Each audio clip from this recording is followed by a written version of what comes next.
नमस्कार, मैं doctor A K Gautam, associate professor, department of zoology, government Bangur college Didwana. आज के लेक्चर में मैं डेवलपमेंटल बायोलॉजी के कुछ इम्पॉर्टेंट पहलुओं पर डिस्कस करने जा रहा हूँ। कुछ ऐसी टर्म्स हैं जिनको स्टूडेंट्स नज़रअंदाज कर देते हैं और जो कि बहुत इम्पॉर्टेंट होती हैं, और इन टर्म्स को अच्छे प्रतियोगी परीक्षाओं में और विश्वविद्यालय की परीक्षाओं में 2 नंबर के प्रश्नों में पूछा जाता है। जैसे एक है प्रश्न, एक टॉपिक है, एक बिंदु है, डायरेक्ट डेवलपमेंट क्या होता है। डायरेक्ट डेवलपमेंट वो डेवलपमेंट होता है जिसमें लार्वल स्टेज नहीं पाई जाती थी डेवलपमेंट के अंदर, या डेवलपमेंट बिना मेटामॉर्फोसिस के संपन्न होता है, उसको कहते हैं डायरेक्ट डेवलपमेंट।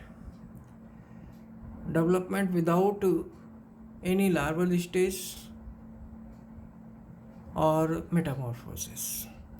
इनडायरेक्ट डेवलपमेंट भी इसी प्रकार से अपने को समझना चाहिए। इनडायरेक्ट डेवलपमेंट के अंदर लार्वल स्टेज पाई जाती है, और सामान्य तौर पर जब लार्वल स्टेज पाई जाती है, एग हैच होता है, हैच होने से, प्रस्फुटित होने से उसे लार्वा बनता है, फिर प्यूपा बनता है, उसके बाद एक अवस्था आती है जिसको कहते हैं निम्फ, फिर उसके बाद इंस्टार, और अंत में एडल्ट में रूपांतरित होता है। तो ये हो गई डायरेक्ट डेवलपमेंट की बात। अब एक और इम्पॉर्टेंट टर्म है जिसको कहते हैं नियोटिनी। नियोटिनी का अर्थ होता है प्रोलॉन्गेशन ऑफ लार्वल पीरियड। इसको हिंदी में चिरभ्रूणिता कहते हैं, अर्थात लार्वा अवस्था का लंबित होना नियोटिनी कहलाता है। नियोटिनी आमतौर पर वातावरण में आयोडीन की कमी की वजह से होती है, और एक टर्म होती है पीडोजिनेसिस। नियोटिनी और पीडोजिनेसिस दोनों ही सैलामेंडर के अंदर देखने को मिलती है। सैलामेंडर के लार्वा एक्सोलोटल लार्वा के अंदर देखने को मिलती है। यह एक्सोलोटल में आयोडीन की कमी होती है पानी के अंदर, जिस वातावरण में जिस पानी में ये रहता है, तो ये सैलामेंडर में अपने एडल्ट में परिवर्तित नहीं हो पाता है, तो इसकी लार्वा अवस्था लंबी हो जाती है और इसको कहते हैं नियोटिनी। एक टर्म होती है जिसको कहते हैं पीडोजिनेसिस, इसको हिंदी में कहते हैं शावकी जनन। तो ये जो एक्सोलोटल लार्वा है, ये लार्वा अवस्था लंबी हो जाने के कारण लार्वा अवस्था में ही रिप्रोडक्शन करने लगता है, जननक्षम हो जाता है। तो जब व्हेन लार्वा स्टार्ट्स रिप्रोडक्शन और reproduce, this process is known as, और this stage is known as paedogenesis, शावकी जनन।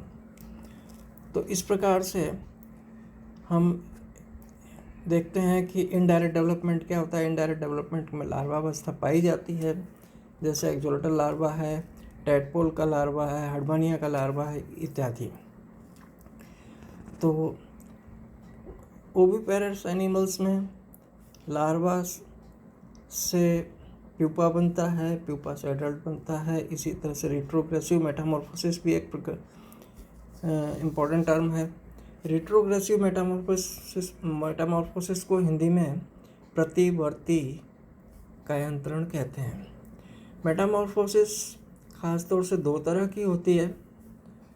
एक तो होती है प्रोग्रेसिव मेटामॉर्फोसिस, और दूसरी होती है रिट्रोग्रेसिव मेटामॉर्फोसिस। तो प्रोग्रेसिव मेटामॉर्फोसिस क्या होती है? प्रोग्रेसिव मेटामॉर्फोसिस में हम ये देखते हैं कि लार्वा में जो लक्षण होते हैं उससे ज़्यादा विकसित लक्षण उसके एडल्ट में देखने को मिलते हैं। तो larva is less developed and their adult is highly developed और कंटेन्स मोर इम्पोर्टेंट कैरेक्टर्स। इसका ठीक उल्टा होता है रिट्रोग्रेसिव मेटामॉर्फोसिस में, प्रतिवर्ती कायांतरण में, जो कि हर्डमानिया के लार्वा में देखने को मिलती है। हर्डमानिया के टैडपोल लार्वा में, जो कि यूरोकॉर्डेट होता है, यहाँ larva is highly developed and adult is less developed.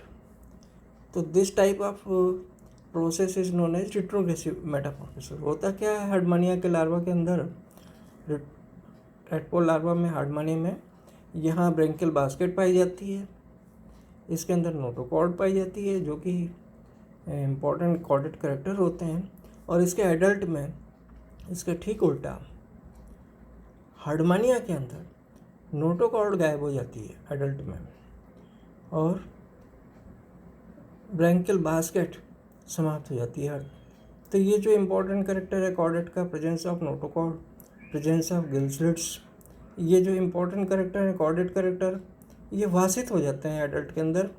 तो ये कहलाती है रेट्रोग्रेसिव मेटामॉर्फोसिस। तो एडल्ट जो है प्रिमिटिव कैरेक्टर के साथ में होते हैं और इनके लार्वा हाईली डेवलप्ड कैरेक्टर्स के साथ होते हैं। तो ये एक इम्पॉर्टेंट बातें थी। Thank you.